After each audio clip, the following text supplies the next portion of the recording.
Hello everyone and welcome. In this video, we're going to discuss about Graph API.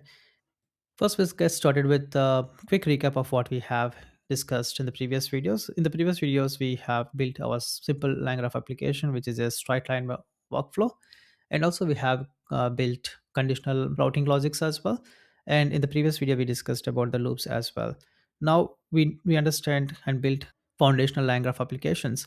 Now it's time to understand what are the different core components that we have and then how it's stitched together. If you already follow this entire video series, it is a quick summary of what we have already discussed in the previous videos. With that context, let's go to the next one, which is Graph API. So first, before looking into the text, if you look into the graph on the right hand side, we can clearly see there is a start node. The start node is connected to the classify email. That classify email node connected to the draft response, and it's connected to the end node. So we can clearly see it has following classifying the email and then drafting the response back to the user. Without looking into the code, we can clearly see what is going in the flow from end to end. So that is exactly where Graph API are really helpful for. It will explicitly define the structure so that anyone can easily understand that. We have different core concepts in Graph API, which is we define a state, we define nodes, we define edges as well.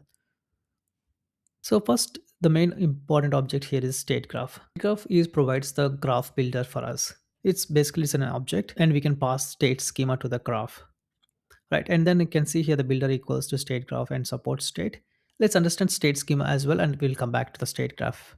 So state schema, if you look at it, it is basically what the graph knows. And you can see here different attributes that we have: email, category, responses, attempts. It's basically the state of the graph, and this particular information will be passed from one node to another node. And this state schema will be provided back to the state graph. So if you look at it, the state graph, we are actually passing the state schema here. So in summary, state graph will provide the graph builder for us, and state schema gives that graph its shared data structure. Now, this is the straightforward one, which is start and end nodes. Start is an entry point and end is an exit point, and that will actually connect to different nodes and connect to the last and final node, which is end node. And we also define different nodes. Nodes are small Python functions where we will write the logic like if it's a classifier email, it reads the email and returns the category. And also we can see other nodes like draft response, ask follow-up, where we define different logics for that nodes. And then we have got edges. Edges are nothing but the connectivity between the nodes. Sometimes it is straightforward. We'll have a direct connectivity. Sometimes it can have conditional edges as well. So we have also the concept called add conditional edges. So we defined routing category. So based on the category that is defined in the classify email, we will actually route it to a refund that gives us the refund response. Or if it is a technical category, then it will go to the technical response node. All other cases, it will go to the general response. We define this entire routing category in a function, and we will call when we're building that particular graph. And also we have discussed about branches and loops. Branches are nothing but conditional edges based on the routing logic. The edges will navigate from one node to another node. Also, we discussed about the loops concept.